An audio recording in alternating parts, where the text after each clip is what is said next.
विपक्ष है, बात सुन के और दिल खराब होता है। बाकी हम चाहते हैं कि बस योगी सरकार कुछ मिले आ जाए। योगी मोदी जिंदाबाद, जिंदाबाद, योगी मोदी जिंदाबाद। क्या कहेंगी? मैं कहना चाहूंगी कि इस समय सिर्फ चारों तरफ भगवा लहरा रहा है और योगी मोदी ही जीतेंगे।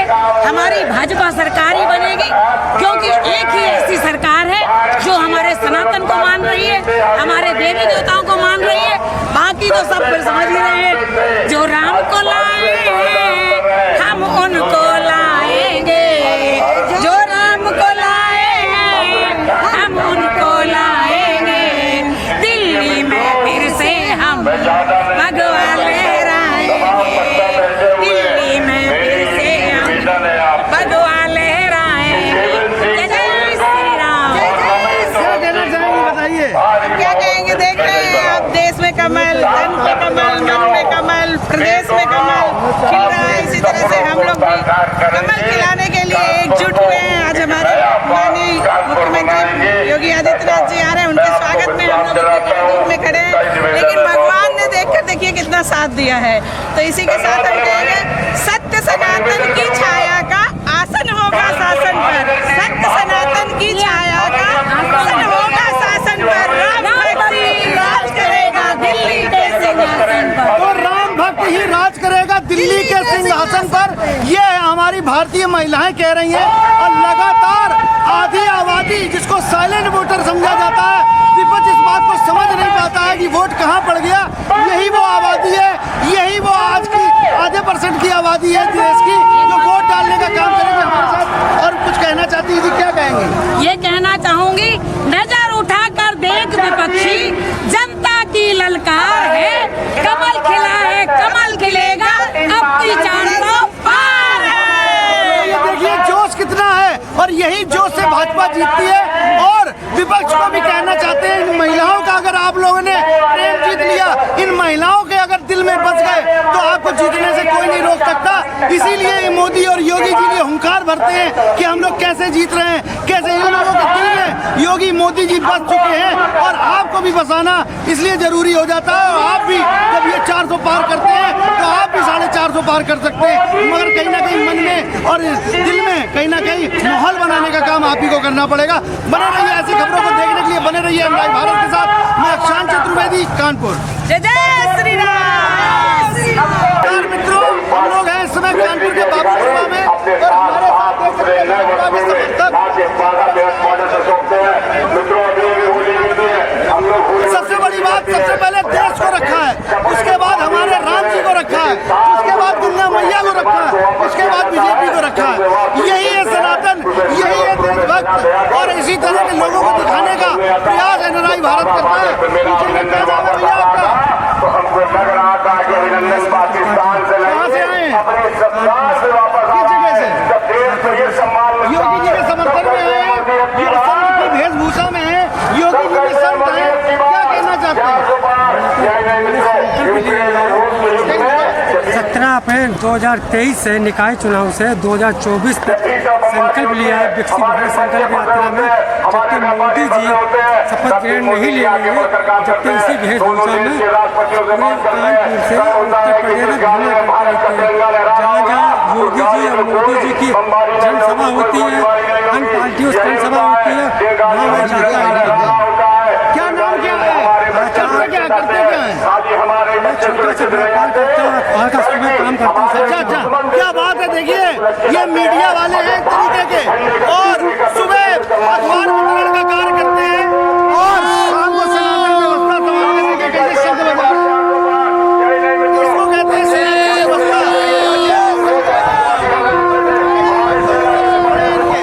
ऐसी खबरों को एनआई भारत दिखाने का प्रयास करता है। ऐसी खबरों को देखने के लिए बने रहिए एनआई भारत के साथ। नुकसान चेतना चाहते हैं, योगी जी मोदी जी के समर्थन में आए हैं। भाजपा क्या कहेंगे?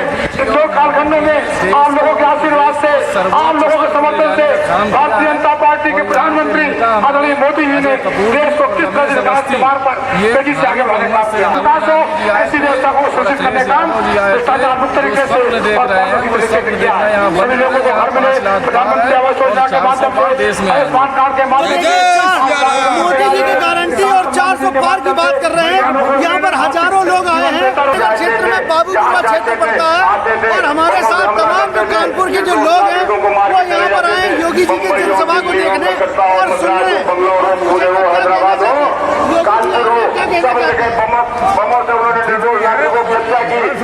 यही नहीं, उन्होंने हमारे आध्यात्मिक केंद्र बनारस के संकट मोचन पर हमला किया, अक्षरधाम मंदिर पर हमला किया। 2014 के बाद जब उन्होंने पुलवामा में हमारे अर्धसैनिक बलों पर हमला करके रात सेवकों की जान ली, हमारे मोदी जी ने कहा कि हमारे बहादुर सैनिकों का बाबूपुरा सेंट्रल पार्क में जिस तरह से जन समुदाय उमड़ा है, उससे तय हो गया है कि 13 मई को कानपुर और अकबरपुर के महान मतदाता मोदी जी को प्रधानमंत्री बनाने के लिए भारी संख्या में मतदान के लिए भी उमड़ेंगे और 4 जून को 400 पार की सीटों के साथ कानपुर और अकबरपुर लोकसभा सीट 5-5 लाख के अंतर से जीतेगी। ये आज के विशाल जनसभा ने तय कर दिया है। योगी जी का आह्वान है और निश्चित मानिए कि 5 लाख से हमारे देवेंद्र सिंह भोले अकबरपुर से और रमेश अवस्थी कानपुर से जीतेंगे, ये सुनिश्चित है। और हमारे संगठन के दोनों जिलाध्यक्षों के दीपू पांडे और शिवराम सिंह जी के नेतृत्व में जिस तरह से उत्तर और दक्षिण के सभी पदाधिकारियों ने, जनप्रतिनिधियों ने, पार्षदों ने, मोर्चा के सभी पदाधिकारियों ने दिन रात एक कर इस भीषण गर्मी में जो कार्यक्रम को सफल बनाया, उन सब के लिए बहुत हृदय से बधाई और धन्यवाद। आपके चूंकि क्षेत्र में कई जिले आ रहे हैं, कई लोकसभाएं आ रहे हैं, क्या मान रहे हैं कि कितने में से कितने लोकसभा जीत रहे हैं? 10 में से 10 10 में से 10 का देखो आह्वान कर रहे हैं। क्या कहेंगे भैया? आपने देखा ये सभा नहीं थी, ये जनसैलाब उमड़ा हुआ था। योगी जी की लोकप्रियता इतनी है कि लोग अपने आप स्वप्रेरणा से भी आए थे। भारतीय जनता पार्टी के कार्यकर्ताओं ने जो मेहनत की तो की थी, लेकिन इसके अलावा और आपने एक बात देखी होगी, अभी कुछ दिन पहले हमने एक पूर्व विधायक लाके कांग्रेस की छत हटाई थी।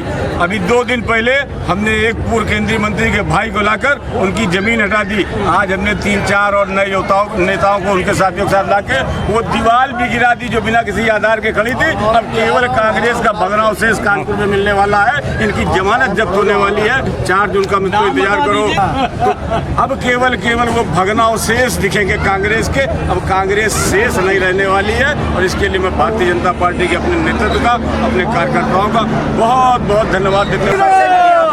इन्होंने हमारी सारी के बाद मिलेंगे आपसे और एक तरफ से 13 तारीख को होने वाली वोटिंग को सबसे पहले बहनों ही का वोटिंग करेंगी। इसी के मैं सब बहनों को धन्यवाद बताएंगे।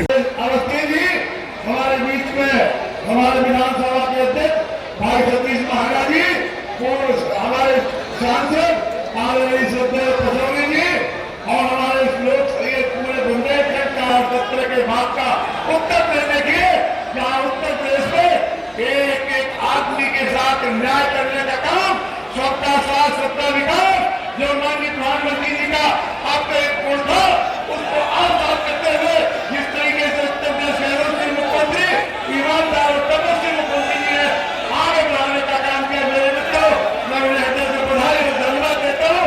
और माननीय मोदी जी ने एक संकल्प लिया था कि हमारे साथ हम लोगों के अपील करता हूँ कि 13 तारीख को भारतीय जनता पार्टी के पक्ष में आप भारी से भारी मतदान करें।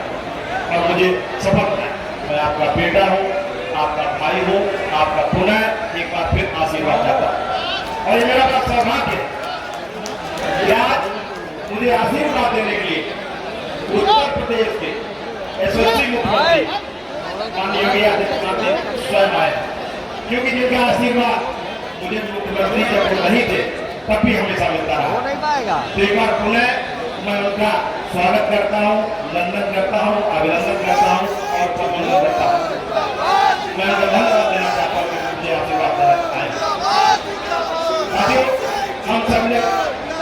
हम सबने कानपुर के विकास का सपना देखा है। माननीय प्रधानमंत्री चाहते हैं कि भारत 2047 तक विकसित भारत बने। हम सब लोग भी चाहते हैं कि कानपुर भी विकसित कानपुर बने, क्योंकि हम सब लोग को भरोसा है कि आज उत्तर प्रदेश में जो नेतृत्व है, आज उत्तर प्रदेश में माननीय मुख्यमंत्री के कहते कानपुर विकसित कानपुर बन सकता है। बाबा बुलडोजर के रूप में एक हमारा भारतीय शर्ट लगाकर सबका स्वागत कर रहा था, बरामद कर रहा था। आज दुनिया में आप जानते हैं कि आप पूरे दुनिया में किसी स्टेट के मुख्यमंत्री का आप नहीं नाम जानते हैं, लेकिन आज मैं बड़े दावत करता हूँ, आप पूरी दुनिया में जाइए, अगर भारत का नाम आएगा तो उत्तर प्रदेश में माननीय मुख्यमंत्री का नाम लोग लेते हैं, इस पर चर्चा करते हैं। ये हमारे लिए गौरव की बात है, ये हमारे लिए सभा की बात है कि मैं मानता हूँ कि सदियों में कभी कभी माननीय प्रधानमंत्री के रूप में माननीय नरेंद्र मोदी जी और माननीय योगी आदित्यनाथ जी के रूप में, मुख्यमंत्री के रूप में योगी जी के रूप में कभी कभी ऐसे नेता पैदा होते हैं जिनकी कथनी। मैं एक बार पुनः आप सब लोगों का आभार व्यक्त करता हूँ। क्या हम सब लोग माननीय अध्यक्ष श्री सतीश महाना जी, मेरे सभी उपस्थित बहन और भाइयों, मैं इस पावन धरा को, इसे मां विकास की ऊर्जा को भी आगे बढ़ाने वाली धरा है, ऐसी पावन धरा को कोटि कोटि नमन करते हुए आप सभी बहन और भाइयों का मैं हृदय से अभिनंदन करता हूं, स्वागत करता हूं। 3 चरणों के चुनाव हो गए, फिर एक बार और अब की बार जब फिर एक बार मोदी सरकार की बात जनता की ओर से आ रहा है तो साथ यह भी संकल्प है कि की बार 450 और अकबरपुर की सीट भी होगी। आप सहमत है ना? सभी लोग सहमत हैं? बहनों भाइयों, ये अचानक देश के अंदर ये उत्साह अचानक नहीं देख रहा है। 10 वर्ष में मोदी जी ने बिना रुके, बिना टिके, बिना थके देश की अहर्निश सेवा की है। आज उसका परिणाम हम सबके सामने है। अलग विषय है कि चुनाव आते हैं, चुनाव के दौरान संदेह नहीं, किसी प्रकार का कोई संदेह नहीं बचा है और व्यक्ति इस बात को मानता है कि मोदी जी ने देश को दुनिया में सम्मान दिलाया है, अपनी विश्वसनीयता को खो रहा है। कांग्रेस हो या सपा, इन दोनों की नकारात्मक राजनीति है। ये लोग भारत के हितों की नहीं, इनको पाकिस्तान के हितों की चिंता होती है। इन्हें भारत के अंदर आतंकवाद और नक्सलवाद की समस्या का समाधान का चिंता नहीं, इनको तो आतंकवादियों का दायर मुकदमों को वापस लेने की चिंता होती है। इनकी चिंता आपकी आस्था और भारत की विरासत के सम्मान का नहीं, इनकी चिंता तो थी कि जैसे भी हो अयोध्या में राम मंदिर का निर्माण नहीं होना चाहिए, ये कांग्रेस और समाजवादी पार्टी के लोग चाहते थे। बहनों और भाइयों, आज आप देख रहे होंगे किस प्रकार का माहौल पूरे देश के अंदर है। 2014 के पहले देश के अंदर विस्फोट होते थे, आतंकी विस्फोट होते थे, निर्दोष लोग और जवान हमारे शहीद होते थे। 2014 के बाद कोई आतंकी विस्फोट सुना आपने? हो भी नहीं सकता, क्योंकि आतंकवाद की नाभि पर प्रहार मोदी जी के नेतृत्व में भारतीय जनता पार्टी की सरकार ने किया है।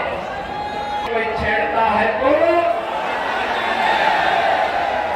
इस नए भारत की इस ताकत का एहसास आज दुनिया कर रही है। और इसलिए बहनों और भाइयों, आज जब दुनिया के अंदर हमारा सम्मान बढ़ा है, सीमाएं सुरक्षित हुई है, विकास के नए नए कार्य हो रहे हैं, और कानपुर को तो क्या कहना, हाईवे भी, एक्सप्रेसवे से भी और मेट्रो की सुविधा के साथ साथ डिफेंस कॉरिडोर की सुविधा भी आपको यहां प्राप्त हुई है। नमामि गंगे के क्षेत्र में जो कार्य किया गया है उसका लाभ कानपुर को सर्वाधिक प्राप्त हुआ है। अब हम भी कह सकते हैं ये हमारी विरासत की प्रतीक मां गंगा निर्मल है, निर्मल है। कानपुर के सीसा मऊ में और जाज मऊ में गंगा की धारा को अविरल और निर्मल करने में भारतीय जनता पार्टी की सरकार ने सफलता प्राप्त की है। अनवरत कार्य करते हुए आपकी आस्था को सम्मान दिया है। अयोध्या में राम मंदिर का निर्माण हो गया ना। कानपुर के कितने लोग गए वहां? अयोध्या में कितने लोग दर्शन करने के लिए गए? आपको नई अयोध्या में आपको घरों की अनुमति होती है कि नहीं होती है? अयोध्या कैसे लगती है? अच्छी लगती है ना? बहनों भाइयों, इसी अयोध्या के बारे में कांग्रेस के एक बुद्धिदाता हैं, वे कहते हैं, कांग्रेस के एक बुद्धिदाता हैं, वे कहते हैं कि भारत में राम मंदिर का निर्माण नहीं होना चाहिए था। आपने सुना ना? और समाजवादी पार्टी के महासचिव ने क्या कहा? राम मंदिर का निर्माण बेकार हुआ है। कांग्रेस ने इससे अयोध्या में परिंदा भी पर नहीं मार सकता, इनके वक्तव्य थे ना। और जब समाजवादी पार्टी की सरकार थी तो राम भक्तों पर गोली चलाई गई थी और अयोध्या में राम जन्मभूमि पर आतंकी हमला करने वाले आतंकवादियों के मुकदमों को समाजवादी पार्टी ने वापस लेने का कुत्सित प्रयास किया था।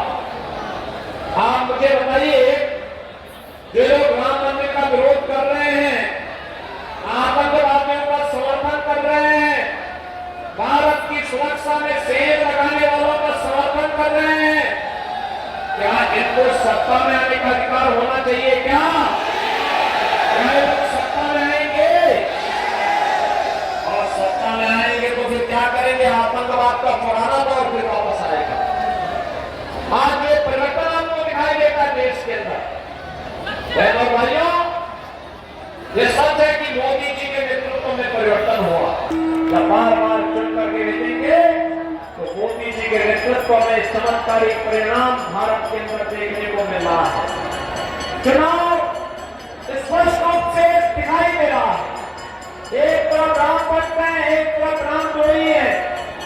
एक के लिए परिवार का हित महत्वपूर्ण है और दूसरे के लिए राष्ट्र का हित महत्वपूर्ण है। जो राम भक्त हैं उनके राष्ट्र सर्वोपरि है, जो परिवार के भक्त हैं उनके रामद्रोही परिवार के हित के लिए कार्य करना चाहते हैं। हम देश की सत्ता मोदी जी को इसलिए सौंपना चाहते हैं कि मोदी जी के नेतृत्व में हमारा भारत आत्मनिर्भर और विकसित भारत बनेगा। कांग्रेस और इंडी गठबंधन इसलिए सत्ता छीनना चाहती है जिससे वे अपने परिवार का हित कर सके। और इसलिए बहनों भाइयों, राष्ट्र हित और परिवार के हित में होने वाले इस चुनाव में, राम भक्त और राम द्रोहियों के बीच में होने वाले इस चुनाव में आतंकवाद के खिलाफ सख्ती की कार्रवाई और आतंकवाद के प्रति सौम्य भाव रखने वाले लोगों के बीच में चुनाव इसलिए महत्वपूर्ण हो जाता है कि अगर हमें सुरक्षित और समृद्ध भारत चाहिए तो मोदी जी को तीसरा कार्य आवश्यक है। और इसलिए भाइयों, कानपुर की दोनों सीटों के लिए आपसे समर्थन मांगने के लिए हमारे दोनों प्रत्याशी यहाँ पर हैं। रमेश अवस्थी कानपुर से और भोले जी हैं आपके कानपुर से, यहाँ यानी अकबरपुर से। हम इन दोनों को विजय बना के भेजेंगे। जहां तक मेरी आवाज पहुंच रही, दोनों हाथ मांग करके मुझे बताइए। सभी लोग अपना आशीर्वाद देंगे क्योंकि कानपुर और कानपुर देहात के मतदाताओं से घर घर जाइए, मोदी जी का प्रतिनिधि बनिए। मोदी जी का संदेशा कि राम मंदिर की तर्ज पर ध्यान को आगे बढ़ा सके, विरासत को आगे बढ़ा सके, सुशासन और सुरक्षित भारत के लिए मोदी जी को तीसरा कार्यकाल चाहिए। आत्मनिर्भर और विकसित भारत की परिकल्पना को साकार करने के लिए आपका आशीर्वाद प्राप्त होगा। घर घर जाएंगे।